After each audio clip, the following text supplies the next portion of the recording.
up, everybody? I'm on my way to Murphy, North Carolina. It's a 4-hour drive one way to go pick up another bike. The insanity knows no bounds. Put it up on the Facebook page. I don't know how many people saw it.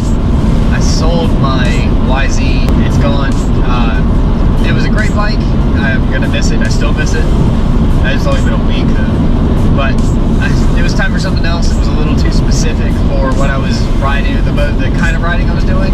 So I'm about to go get something else now. It's more usable, I think. The YZ was a little niche. It was a little specific, being just a little more motocross bike turned into a street bike. But we'll see what happens. I think this next one's gonna be set up pretty well. This is pretty much it. I'm just on the road. We'll see if anything fun happens while I'm out driving around.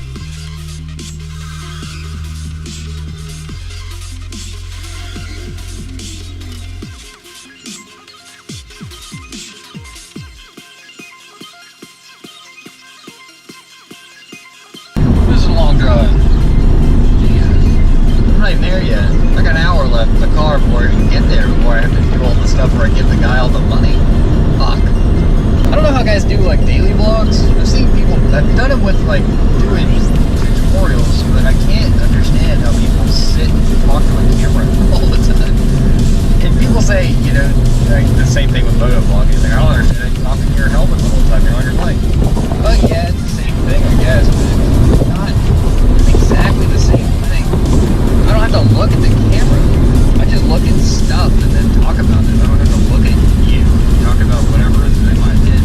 I'm 30 miles south of the Dragon. Anybody knows where that area is?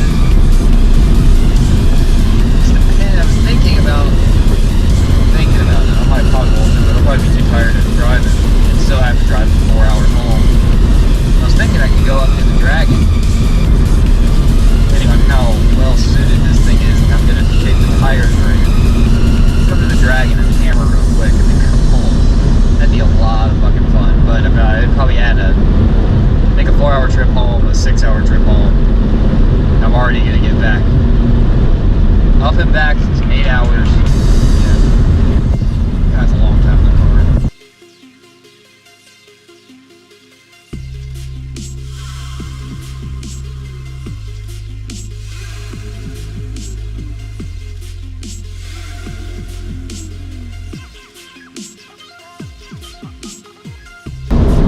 Guess what? I'm still in the car.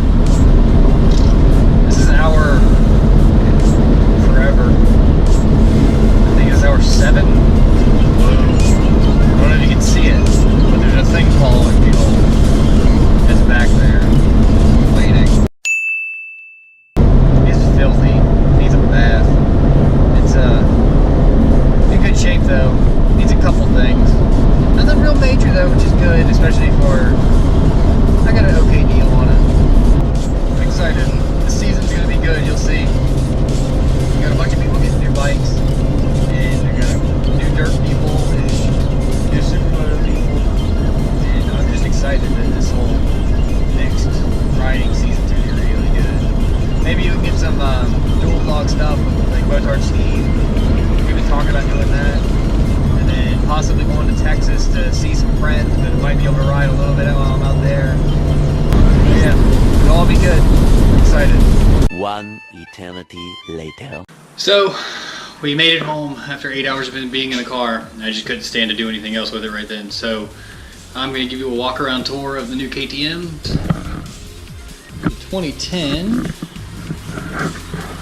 KTM 450 EXC, street legal, of course.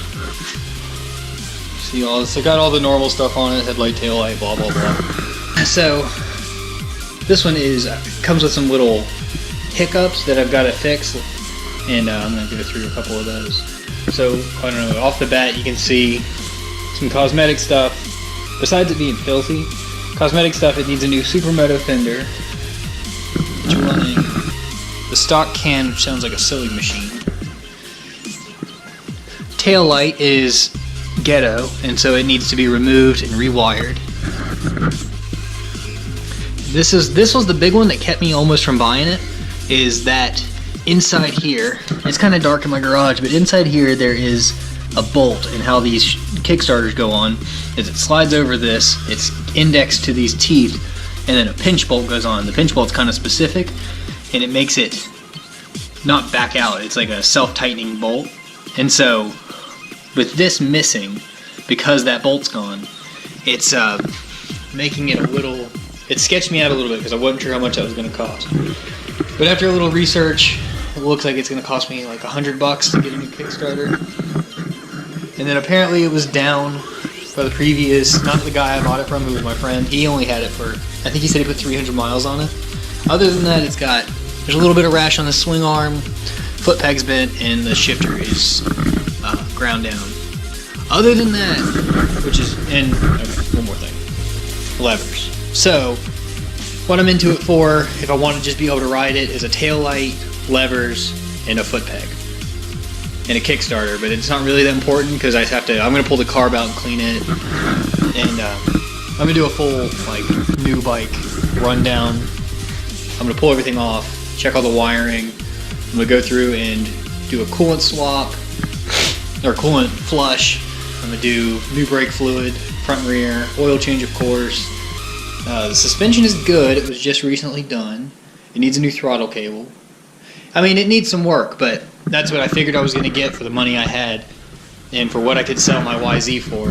This was, I'm really happy with what I ended up with. And so I'll do a whole, I'm going to show you the whole breakdown of this bike, and then go through and set it up. And there it is, there's my new KTM 450 EXC.